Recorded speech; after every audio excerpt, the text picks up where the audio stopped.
এই ৮ প্রকার লোককে আল্লাহ কাবা ঘরের গিলাফ কাঁদতে কাঁদতে কাবা ঘরের গিলাফ যদি কাইন্দা সিরাও ফেলে তো আল্লাহ ক্ষমা করবে যতক্ষণ পর্যন্ত তাওবাতুন নাসুহা, আর জীবনে কোনোদিন এই গুনাহ একটু ছোঁয়া পরিছোঁয়া আর জীবনে করব না, এই বলে তওবাতুন নাসুহা যতক্ষণ ফিরে না আসবে আল্লাহ ততক্ষণ পর্যন্ত এই লোকগুলির মাফ করবে না। গণ ওই যারা পরের ভাগ্য গণে, নিজের ফারার শেষ নেই। বুঝতে পারছেন নি?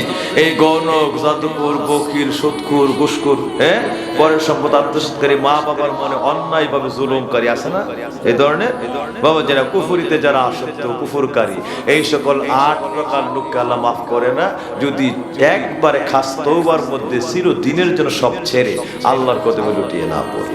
আর যদি খাস তওবা করে আল্লাহ পাক এই খাস তওবাতে আর তওবাতে যদি কায়েম থাকে আল্লাহ ওই রাত্রে জীবনের সব গুনাহ মাফ করে দেন।